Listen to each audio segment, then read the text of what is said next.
Welcome back student, this is Ali Hamza. मैं हूं आप लोगों का केमिस्ट्री टीचर और आप लोग देख रहे हैं मेरा यूट्यूब चैनल केमिस्ट्री फन। आज हम बात करने जा रहे हैं इनऑर्गेनिक केमिस्ट्री का बहुत ही इंपॉर्टेंट लॉन्ग क्वेश्चन है, applications of SHAB concept. Soft and hard acid base concept को कहां अप्लाई करते हैं। इससे पिछली वीडियो में मैंने एसएचएबी कॉन्सेप्ट को डिटेल के साथ समझा दिया था। अगर आप लोग चाहते हैं कि आपका कॉन्सेप्ट मजीद बेहतर हो जाए तो पिछली वीडियो में आप लोग वो लेक्चर ले सकते हैं। देन आप इस वीडियो पे आए तो आपको इसकी एप्लीकेशंस भी समझ आना स्टार्ट हो जाएंगे। आप इसको कहां अप्लाई करते हैं, आइए उसकी एप्लीकेशन को डिटेल के साथ पढ़ते हैं।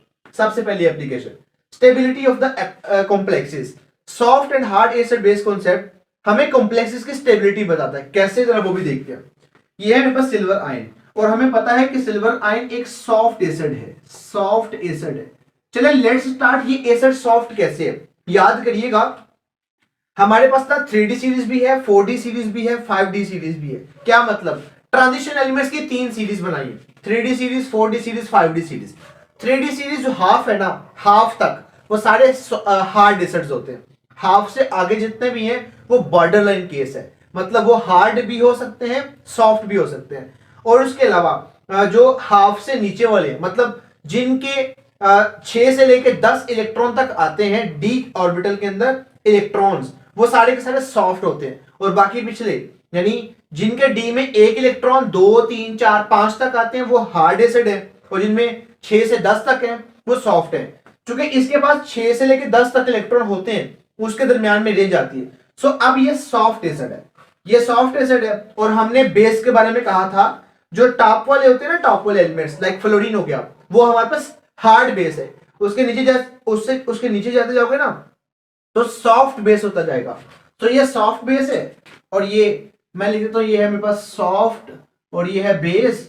तो अब ये दोनों मिलेगा तो यहां पे बनेगा मेरे पास सॉफ्ट और सॉफ्ट का कॉम्बिनेशन। और मुझे पता है एसएचएबी कॉन्सेप्ट ये कहता है कि सॉफ्ट सॉफ्ट के साथ प्रेफर करता है अट्रैक्शन के लिए, और हार्ड हार्ड के साथ करता है। क्योंकि ये सॉफ्ट और सॉफ्ट अट्रैक्शन है तो ये हमारे पास जो कॉम्प्लेक्स बनेगा ये बनेगा हमारा स्टेबल। इसकी बात करते हैं। इसके अंदर ये मेरे पास सिल्वर आयन है, चूंकि मुझे पता है ये हमारे पास है सॉफ्ट एसिड है। अब ये फ्लोराइड आयन है, चूंकि टॉप के ऊपर था, इसकी इलेक्ट्रोनेगेटिविटी सबसे ज्यादा है। सो ये मेरे पास होगा हार्ड, ये है हार्ड बेस, ठीक है, ये हार्ड बेस है। अब ये सॉफ्ट और हार्ड मिलने के बाद बनाएगा सॉफ्ट एंड हार्ड इंटरेक्शन, जो कि एसएचएबी कॉन्सेप्ट के अपोजिट है। सो अब यहां पे ये जो कॉम्प्लेक्स बनेगा ये बनेगा अनस्टेबल। और अब आपको समझ आ गई है कि हमारे कॉम्प्लेक्स स्टेबल है कि अनस्टेबल है, उसको बताने में एसएचएबी बहुत ज्यादा रोल प्ले कर रहा है। उसकी सारी बातें ठीक है। अब ये तो होगी एग्जांपल। दूसरा इसका क्या काम है, हमें ये बताता है course of the reaction. Course का मतलब रास्ता, रिएक्शन का रास्ता क्या है। कोर्स ऑफ द रिएक्शन में हम बात करते हैं कि मेरा केमिकल रिएक्शन जो है ना वो किस रास्ते से होकर जाएगा, कौन सी चीज किसके साथ मिलेगी तो केमिकल रिएक्शन होगा, उसमें कसू कहते हैं कोर्स ऑफ द रिएक्शन। चलिए स्टार्ट करते हैं। अब ये ना मेरे पास है लिथियम आयन, और चूंकि मुझे पता है कि जो अल्कली मेटल के होते हैं ना, आयंस होते हैं, कैटायंस होते हैं, वो हार्ड होते हैं। सो ये है मेरे पास एक हार्ड एसिड है, और ये है मेरे पास एक सॉफ्ट बेस, और ये सीजियम आयन है, ये है मेरे पास सॉफ्ट बेस, सॉफ्ट एसिड, और ये है मेरे पास हार्ड बेस।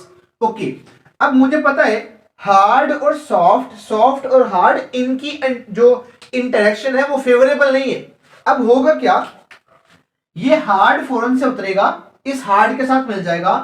सो लिथियम ने फौरन से मिल जाना है फ्लोरीन के साथ, और सीजियम ने आयोडीन के साथ मिल जाना है। अब ये क्यों हुआ है, बिकॉज इस केस में ये बन गया है हार्ड और हार्ड इंटरेक्शन, ये H मतलब हार्ड, और ये बन गया है सॉफ्ट और सॉफ्ट का इंटरेक्शन, जो कि फेवरेबल है। और हम किसी केमिकल रिएक्शन का कोर्स, रास्ता बता सकते हैं कि केमिकल रिएक्शन किस पाथवे से होकर जाएगा। चलिए आगे स्टार्ट करते हैं। ये है मेरे पास कॉपर, ये भी है कॉपर, लेकिन इनमें से एक कॉपर सॉफ्ट है और एक हार्ड है। अब है तो दोनों कॉपर, सॉफ्ट और हार्ड कैसे पता चलेगा वो भी देखते हैं। लेट्स सपोज इस कॉपर की जो ऑक्सीडेशन स्टेट बनेगी वो बनेगा यहाँ पे कॉपर +2 की फॉर्म में आएगा, और यहां जो कॉपर आएगा वो +1 की फॉर्म में आएगा। और हमने ना जब वो पढ़ा था हार्ड एसिड पढ़ा था, उसमें एक बात लिखी थी कि हार्ड एसिड वो होते हैं जिसके ऊपर कैटायन का चार्ज ज्यादा होता है। सो अगर कैटायन का चार्ज ज्यादा होगा तो वो हार्ड एसिड होगा। ये हमारे पास होगा हार्ड एसिड। चले ये है मेरे पास हार्ड, और आयोडीन चूंकि अभी बात कर चुके हैं ये सॉफ्ट बेस है, और ये जो है इसका कैटायन का चार्ज कम है तो ये मेरे पास होगा सॉफ्ट। सो मैं इसको लिखने जा रहा हूं, ये है सॉफ्ट एसिड और ये फ्लोरीन जो है ये है हार्ड बेस। अब ये इंटरेक्शन जो है ना ये अच्छी नहीं है। सो फौरन से ये हार्ड उतरेगा, इस हार्ड के साथ मिल जाएगा। सो अब बनेगा Cu और ये F के साथ बनेगा तो F2 आ जाएगा, और प्लस भाई ये वाला कॉपर उतरेगा उसके साथ मिलेगा और बना देगा 2 एंड Cu एंड I बना देगा। सो इस तरह का कॉन्सेप्ट बन जाएगा। अब हम यहां पे लिख सकते हैं कि ये बन जाएगा मेरे पास हार्ड और हार्ड इंटरेक्शन, ये बनेगा soft and soft interaction according to SHAB concept. चलिए अब इसके ऊपर अप्लाई करते हैं। यह मरकरी है और मैंने कहा था कि जिसके पास 6 से लेकर 10 तक इलेक्ट्रॉन्स होते हैं वो मोस्टली सॉफ्ट होता है। ये सॉफ्ट है, यहां पे ये आ जाएगा सॉफ्ट, और हमें पता है ये फ्लोरीन हमारे पास है हार्ड बेस। अब यहां पे ये है हमारे पास हार्ड एसिड और ये है सॉफ्ट बेस, और ये इंटरेक्शन फेवरेबल नहीं है। ये फौरन से सॉफ्ट उतरेगा, इस सॉफ्ट के साथ मिलेगा, तो जो फाइनली चीज बनने वाली है वो बनेगा Hg और बनेगा साथ में I2 और साथ बनेगा Be एंड F2। सो हम किसी भी केमिकल रिएक्शन का कोर्स रास्ता बता सकते हैं अकॉर्डिंग टू SHAB कॉन्सेप्ट। अब हम बात करते हैं सिम्बियोसिस की। सिम्बियोसिस की पहले नंबर पर डेफिनेशन याद करनी, ये है क्या? सिम्बियोसिस का मतलब ये है कि soft ligands have a tendency to combine with a center which is already associated with a soft ligand। मतलब अब चेक करें, लेट्स सपोज ये मेरे पास एक ये हार्ड बेस है और इसके साथ और इस सेंटर के साथ ये एक सेंटर है, ठीक है, सेंटर है मतलब ये बी था और इसके साथ यहां पे एक एफ लगा होगा, एक यहां पे एफ लगा होगा, एक यहां पे एफ लगा होगा, और मैं ये कहता हूं ये मेरे पास ना ये एफ जो है ये एक लिगेंड तो है, मतलब ये एक हार्ड बेस है, ये भी हार्ड बेस है, ये भी हार्ड बेस, ये भी हार्ड बेस, और ये भी एक हार्ड बेस है। मैं बेस नहीं बोल रहा, मैं लिगेंड का नाम बोलने जा रहा हूं, क्योंकि लिगेंड को ही बेस बोलते हैं ना, तो पहले हमने डिसाइड कर लिया था यूसेनोविच मॉडल के अंदर ही। ओके, ये एक लिगेंड है। हार्ड लिगेंड उस सेंटर के साथ मिलना चाहेगा जिसके साथ ऑलरेडी हार्ड लिगेंड लगा होगा। हार्ड लिगेंड उस सेंटर के साथ लगेगा जिसके साथ ऑलरेडी हार्ड लिगेंड लगा होगा। ये भी हार्ड लिगेंड है, उस सेंटर के साथ मिलेगा जिसके साथ ऑलरेडी हार्ड लिगेंड लगा होगा। इसी बात को आप यहां पे अप्लाई करके दिखाओ। लेट्स सपोज ये मेरे पास ना ये हार्ड लिगेंड है, उस सेंटर के साथ नहीं लगा जिसके साथ हार्ड लिगेंड। लेट्स सपोज ये मेरे पास बी एफ जो है ना एफ, उससे अब ये सेंटर के साथ तो एच है, तो ये तो उसके साथ नहीं लगाना चाहिए, और यहां पे चेक करें ये हार्ड लिगेंड है, ये उसके साथ लगा है जिसके साथ कोई और लगा है, तो अब ये चेंज होगा ये जब इनका आपस में इनको मिक्सअप करते हैं, जब इन दोनों का मिक्सर लेते हैं तो वो आपस में भी चेंज हो जाता है। और चेंज कुछ इस तरह करके होता है कि ये बनेगा बी और H4 नेगेटिव बन जाएगा प्लस बी और F4 नेगेटिव बनेगा। यहां पे हम यही सिम्बियोसिस का कॉन्सेप्ट अप्लाई करते हैं। Hard ligand have a tendency to combine with a center which is already associated with a hard ligand, or soft ligand have a tendency to combine with a center which is already associated with a soft ligand। hard ligand उस centre से लगेगा जिसके साथ पहले ही hard ligand लगा होगा, और soft ligand उस सेंटर के साथ लगेगा जिसके साथ ऑलरेडी सॉफ्ट लिगेंड लगा होगा। दिस इज कॉल्ड सिम्बियोसिस, और ये उसकी प्रैक्टिकल एग्जांपल्स है। अब बात करते हैं कोऑर्डिनेशन इन द कॉम्प्लेक्सेस, और यहां पे थोड़ी सी बात हम और लिख लेते हैं। इन एम्बीडेंटेड लिगेंड्स, एम्बीडेंटेड लिगेंड्स। अब पहले नंबर पे ना हमें इसका मतलब समझना है कि एम्बीडेंटेड लिगेंड का मतलब क्या है। इसके बारे में ना एक बात याद कर लें, बेसिकली एम्बीडेंटेड लिगेंड एक मोनोडेंटेड लिगेंड होता है, मोनोडेंटेड लिगेंड होता है, ये बात आपने पहले याद रखनी है। और हमें पता है लिगेंड्स की टाइप्स होती है, लाइक मोनोडेंटेड लिगेंड होते हैं, कुछ बाइडेंटेड लिगेंड होते हैं, कुछ ट्राइडेंटेड लिगेंड होते हैं। क्या मतलब? लिगेंड का मतलब इलेक्ट्रॉन देने वाला। अब अगर तू इलेक्ट्रॉन पेयर 1 दे रहा है तो मोनोडेंटेड लिगेंड होगा, अगर 2 दे रहा है तो बाइडेंटेड लिगेंड होगा, अगर 3 दे रहा है तो ट्राइडेंटेड लिगेंड होगा। लेट्स सपोज हम बात करें मोनोडेंटेड लिगेंड की, ऐसा लिगेंड जो एक इलेक्ट्रॉन का पेयर डोनेट करेगा। अब मोनोडेंटेड लिगेंड, ऐसा मोनोडेंटेड लिगेंड जो मेटल के साथ एक से ज्यादा सेंटर से मिलने की एबिलिटी रखता है। मिसाल के तौर पे एग्जांपल समझाता हूं आपको। लेट्स सपोज मैं एग्जांपल देना चाहूंगा SC और N और यहां पे लिख देता हूं नेगेटिव। एग्जांपल ये है M और यहां लिख लेते हैं SCN और यहां लिखते हैं 4 और यहां पे लिख देते हैं 2 माइनस। मैं एग्जांपल एक और दूंगा, यहां पे है मेटल, यहां पे N C और यहां पे S, यहां 4 और यहां ब्रैकेट बंद और 2 माइनस। चलिए स्टार्ट करते हैं, अपनी बात को पूरा करते हैं। बेसिकली ना अब इस केस में हमारे पास SCN ही है, ठीक है। अब ये हमारे पास ना एक मोनोडेंटेड लिगेंड है, ये भी हमारे पास मोनोडेंटेड लिगेंड है, दोनों सेम है। होता क्या है, अगर ये ऐसे लगा होगा तो मेटल का सल्फर से बॉन्ड बना होगा, अगर ये ऐसे लगा होगा तो मेटल का नाइट्रोजन से बॉन्ड बना होगा। सो ये ऐसा लिगेंड है जो एक से ज्यादा सेंटर के साथ मेटल से मिल सकता है। ऐसा लिगेंड जो एक से ज्यादा सेंटर से मेटल से मिलने की एबिलिटी रखता होगा उसको बोलते हैं मोनोडेंटेड लिगेंड, और वो मोनोडेंटेड लिगेंड होगा basically ambidentate ligand.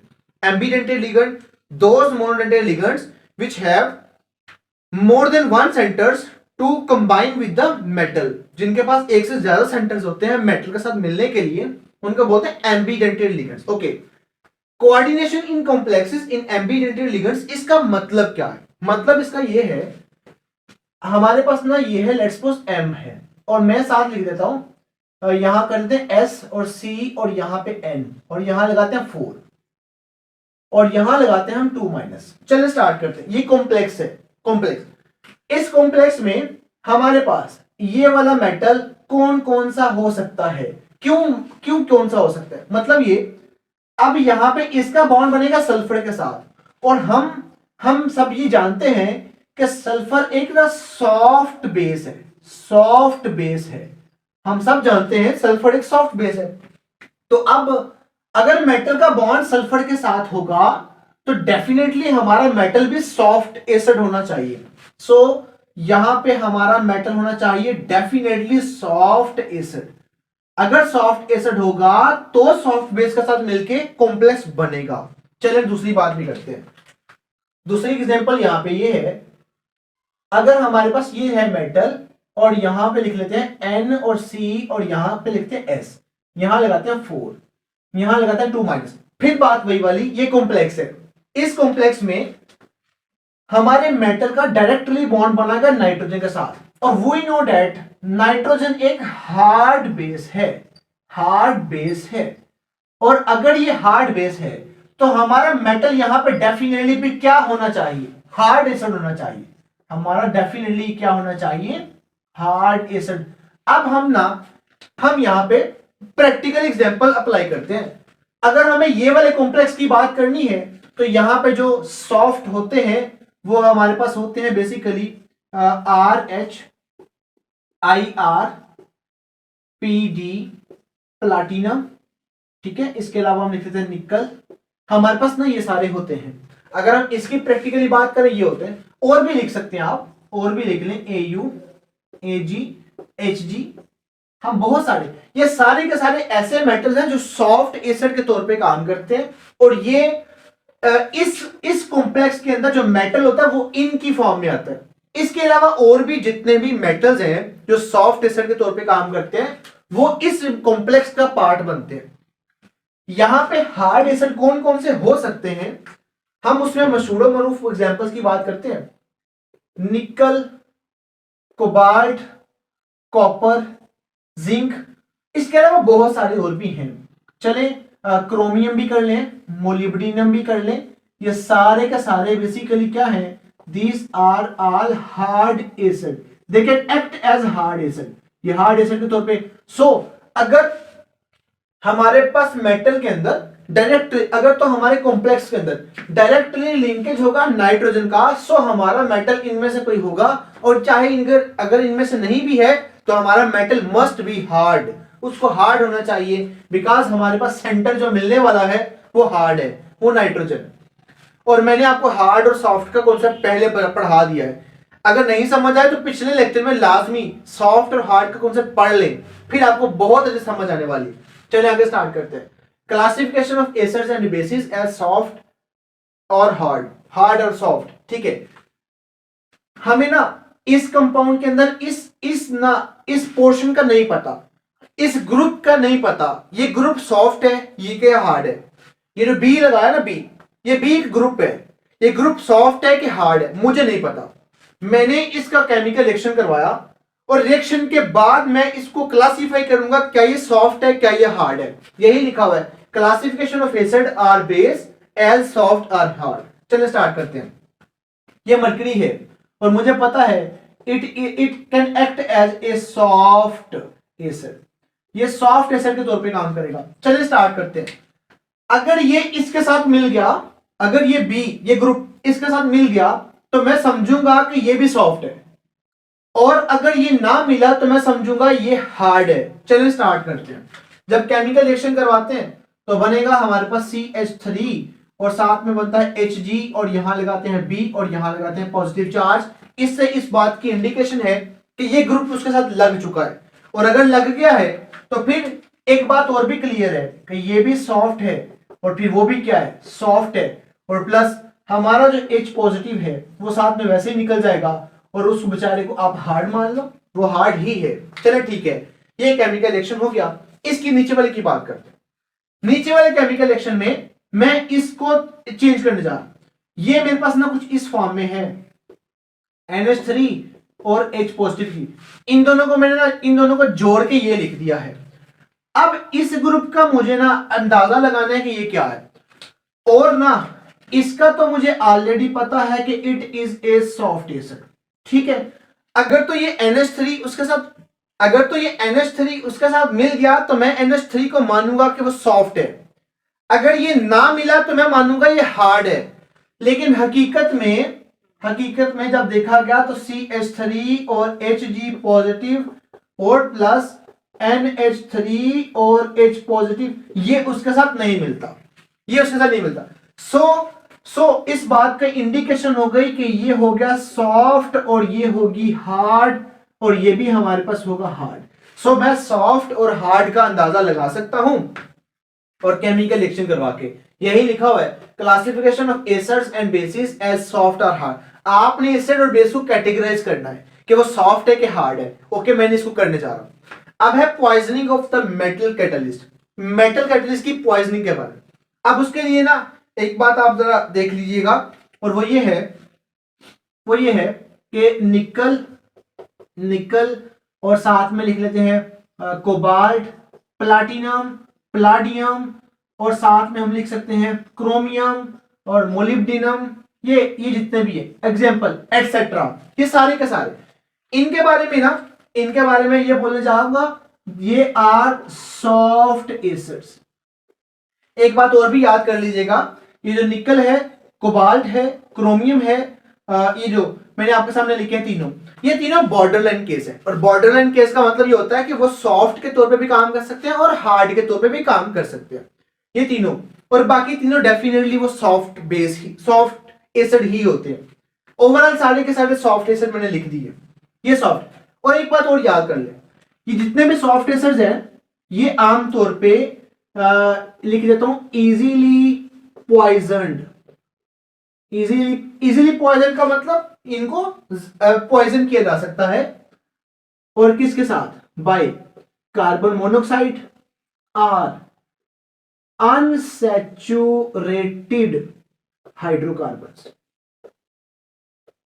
Unsaturated hydrocarbon. मैंने आपके सामने लिख दिया है, सॉफ्ट एसिड्स को इजीली पॉइजन किया जाता है इनके साथ। अब ये क्या है, carbon monoxide, unsaturated hydrocarbons, basically these are all soft bases. तो SHA भी कॉन्सेप्ट यही कहता है, soft acid soft base, soft acid soft base के साथ मिलेगा, हार्ड एसिड हार्ड बेस के साथ मिलेगा। सो अगर ये सॉफ्ट एसिड है और वो इनको पॉइजन कर सकता है, मतलब वो इनके साथ मिलने की एबिलिटी रखता है, तो वो भी सॉफ्ट है और ये भी सॉफ्ट है। ये बात इंडिकेशन हो गई। मिलते कैसे जरा वो भी देख ले, और इसको पॉइजन कैसे करते हैं। होता ये है, हमारे पास ना ये जो मेटल होते हैं, मेटल होते हैं, इन मेटल की ना सरफेस के ऊपर वो आ जाते हैं, लेट्स सपोज वो कैटलिस्ट कह लो, कैटलिस्ट आते हैं, और वो इनके सरफेस के ऊपर ना एडजॉर्ब हो जाते हैं,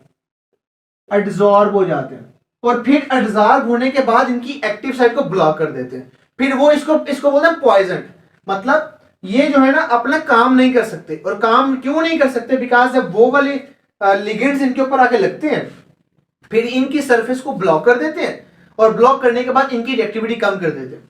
सो मेटल की सरफेस पे जब वो आके लगेंगे, लेट्स सपोज वो है क्या, वो लिगेंड्स है, वो जब लिगेंड्स आके लगते हैं तो वो उसको एब्जॉर्ब हो जाते हैं उसकी सरफेस के ऊपर, फिर वो रिड्यूस कर देते हैं, रिड्यूस द एक्टिविटी, वो उसकी एक्टिविटी को कम कर देते हैं। और ये सारी की सारी बातें SHAB कॉन्सेप्ट इसको समझाता है, और वो ये समझाता है कि वो इसके ऊपर लगते ही क्यों है, क्योंकि इनका अट्रैक्शन, इनका जो आपस में मिलने का काम है, वो soft and hard acid base अच्छे से बता रहा है।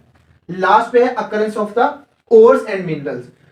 हमें ना जमीन से जब हमने ओर्स या मिनरल्स निकालते हैं, ओके, उसमें कुछ हमें मिलते हैं सल्फाइड्स की फॉर्म में, कुछ मिलते हैं हमें कार्बोनेट्स की फॉर्म के अंदर, ऑक्साइड्स की फॉर्म के अंदर, हेलाइड्स की फॉर्म के अंदर।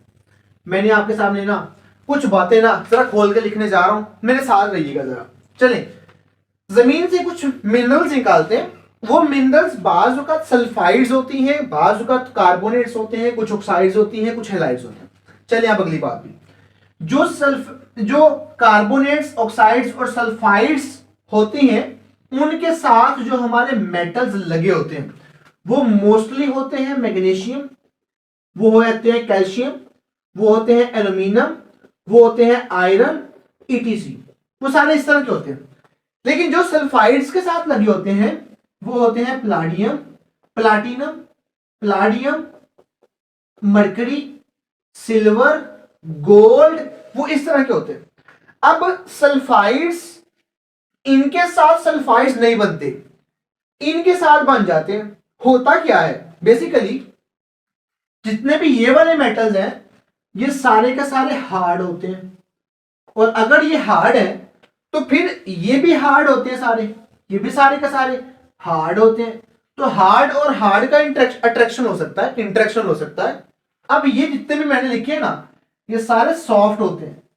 सो सॉफ्ट का सॉफ्ट, और ये भी सॉफ्ट होते हैं, और इसका मतलब ये प्रूव हो चुका है, हार्ड का हार्ड के साथ इंट्रैक्शन होता है, जिसकी वजह से जो ओर्स और मिनरल्स मिलते हैं उनमें से इनके साथ हेलाइड्स, ऑक्साइड्स और कार्बोनेट्स मिलते हैं, और इनके साथ हमें सल्फाइड्स मिलते हैं। ये बात इंडिकेशन, ये सारी बातें हमें SHAB बता रहे हैं।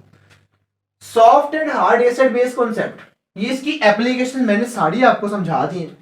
अगर आपको किसी किस्म की कोई प्रॉब्लम हो, आप कमेंट बॉक्स में कमेंट कर सकते हैं, और अगर आपको लेक्चर अच्छा लगे तो आपके ऊपर ये फर्ज है कि आप कम से कम लाइक, सब्सक्राइब और शेयर जरूर करें।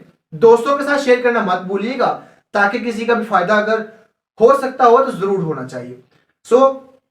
बहुत सारा ख्याल रखिएगा अपना। नेक्स्ट वीडियो के साथ इसी चैनल के ऊपर आप लोगों से दोबारा मुलाकात होगी। अल्लाह हाफिज।